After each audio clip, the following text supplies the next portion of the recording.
Hello and welcome back to Seaside Garage and the XM Revival project. This video will hopefully be ending with a starting engine on the XM with a running engine.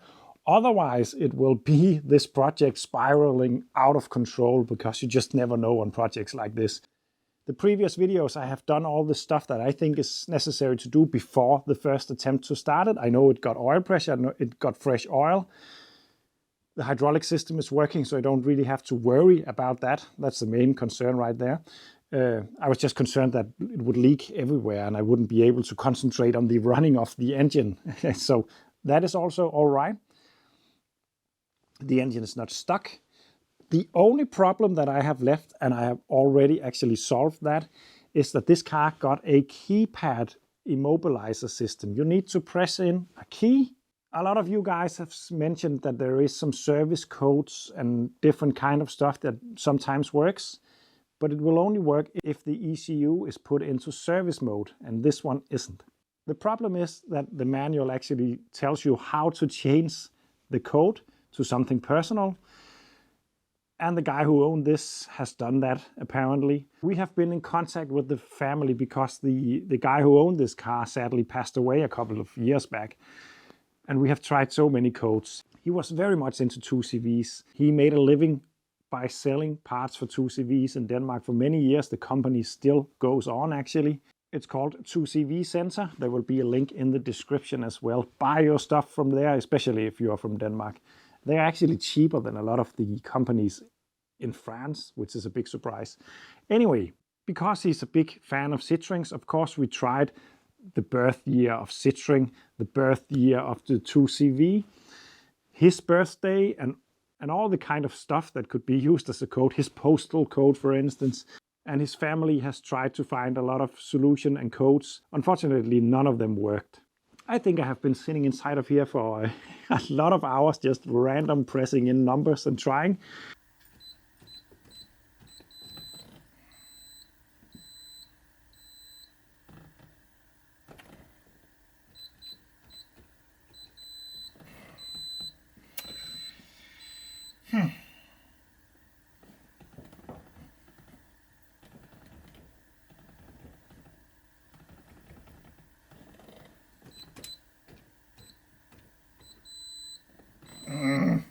You get 3 attempts. First attempts, it will beep a couple of times, then you can try again. The same thing happens second time. The last time, the system will lock you out for 1 minute. You can take the terminal off the battery to reset that, so you don't have to wait an entire minute every time. But I tried a lot of stuff and nothing worked, unfortunately.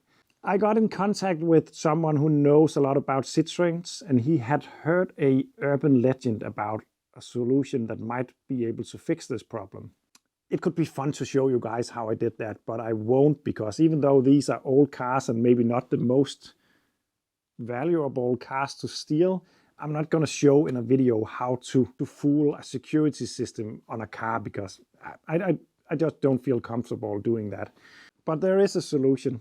And as you can see in this clip, the red light turns to green. I did the trick and it worked.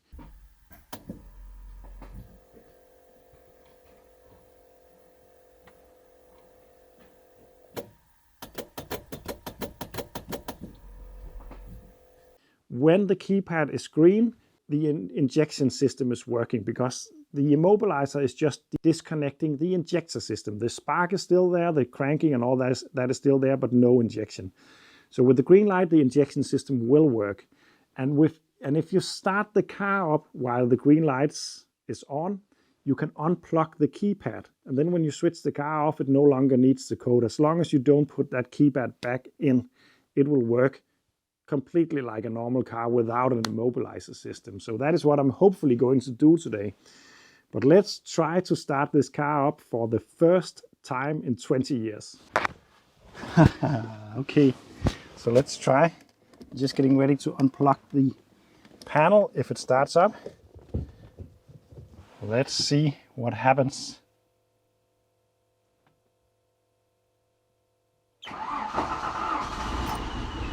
Whoa!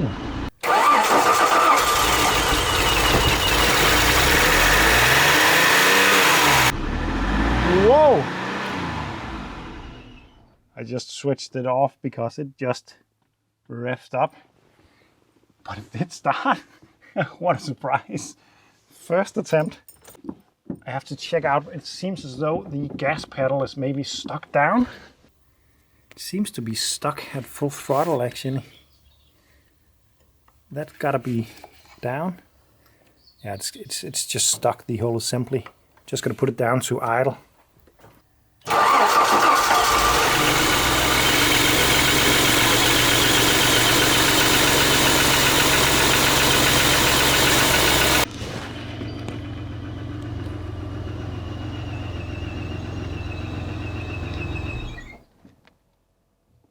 It just cut out by itself there. I had a lot of warning lights, hydraulic pressure, ABS out of function.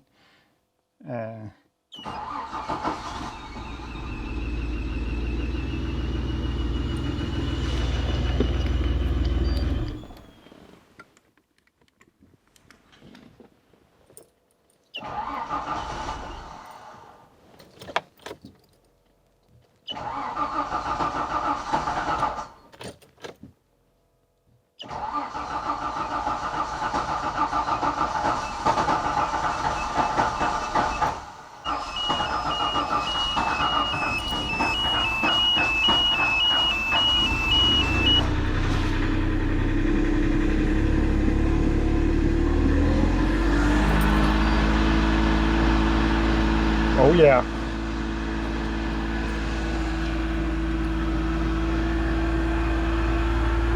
Oh yeah.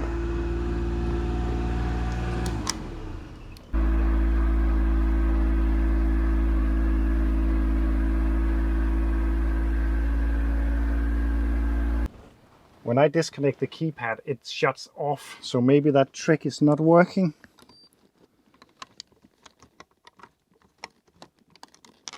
That means we still need to get the right code for this, but it's possible to start using that trick.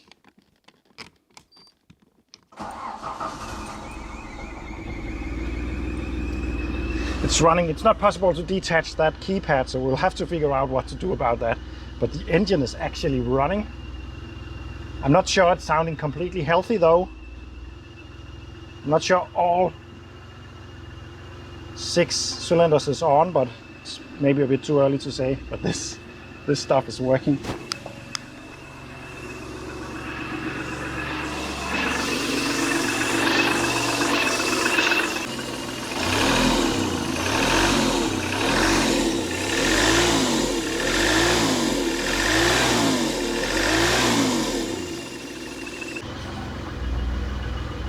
It's working.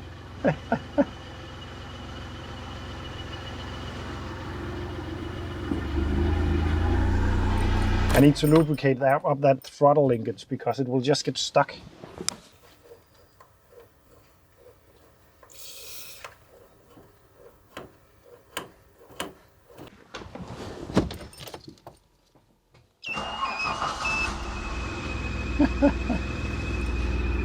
I think the squeaking sound is the hydraulic pump actually.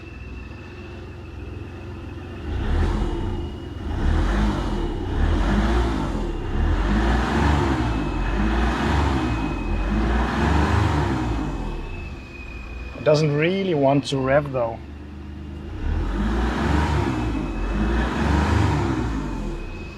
I would really like to do a compression test on this car, but it is really.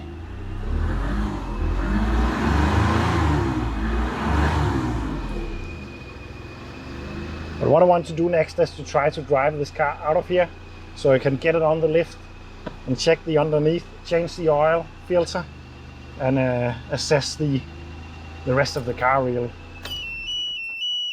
Oh. So let's try to put it in first. So the clutch is working, otherwise it would crunch and cut out. I need to remember not to use the brakes because there are no pads, at least on the right side. Let's try. Wait, yeah. Oh, that's a lot better than expected. I need to try to not hit the wall, and I can't brake. Need to remember that.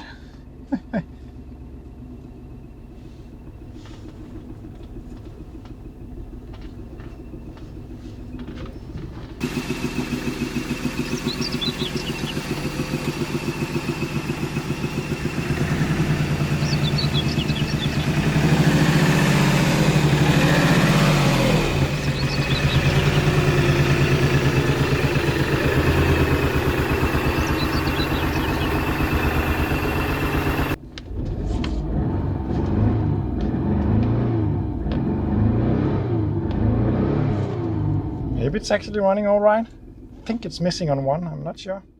You might notice that the car in the background has moved around a little bit.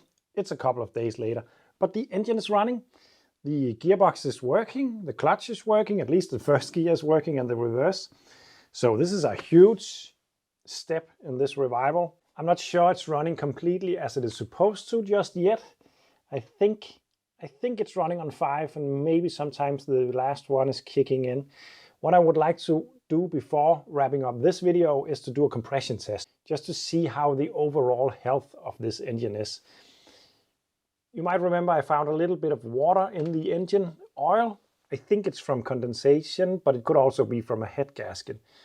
A compression test should tell me if there is something really wrong with the head gasket, so it's a good thing to just check. Other than that, it is working. But it's still a problem with that code thing because I have to do that trick each and every time I have to fire it up. Actually, it works for 1 hour when the system is disabled, but it will come back. So I will have to either find the code or get another keypad. I'm not sure if the code is stored in the keypad or in the ECU. If you know, then please comment.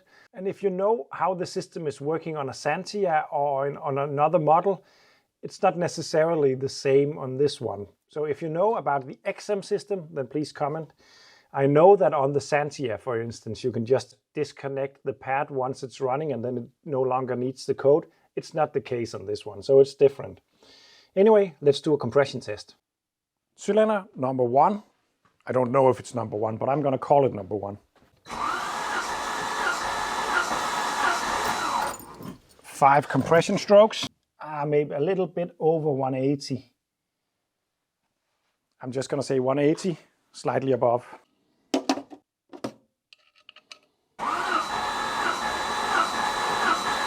Oh, that's a lot higher actually. 200.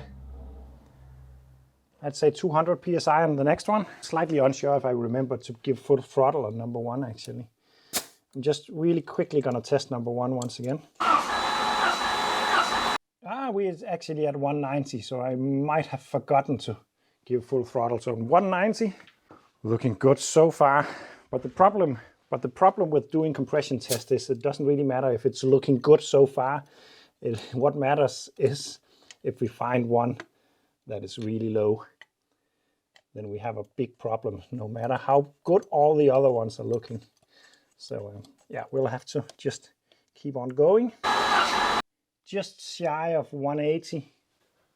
190. It's 175. 185, I'd say. So these are the compression figures that I get from this engine. The lowest one is 175, the highest one is 200. A rule of thumb is that you don't want to see anything more than 20% on a petrol engine in difference. So we are within spec. Or within what's acceptable, I might add. This one is the lowest one. I would like to do a leak down test on that one just to be sure we don't have any issue, because we do have some symptoms of head gasket failure because of the water in the oil. It's the only symptom that I got. But anyway, I'd like to just check that one to be sure. I rigged up my leak down tester off camera, turned the engine until that piston is on compression stroke. And as you can see, we have very little leak down, and most importantly, no leak is going into the coolant system. Yeah, I could check all of them, but I really don't have any reason to think there's any issues right now, because the compression figures is pretty all right and pretty even, and this, the worst one, is not showing any leaks anywhere. So I think it's safe to say that this engine is in okay health when it comes to the compression part of the engine, which is a very, very important part of the engine. Next up will be the oil pressure, but that will not be today.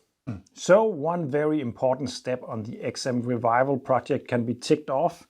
The engine is running. The compression seems all right. I'm not sure it's firing on all cylinders just yet, but it doesn't seem to have anything to do with the compression on the engine. So that's a really good thing. It's most likely just something with the spark plugs or the distributor or something like that. I will investigate that later on. But this will be all for this video. I'm going to start up the XM once again and drive it out of here, because it will be a while before I can continue on this one, because I need some parts for the brakes and all that. Thank you for watching. Remember, you can actually watch more about the XM on Bilklubben podcast YouTube channel. There will be a link in the description. It's in Danish, but it's still really interesting. I think they have uploaded 2 videos about it now. The pulling it out of the barn, the washing video, and very soon the first video in my garage will also arrive. So thank you for watching, and see you in the next one.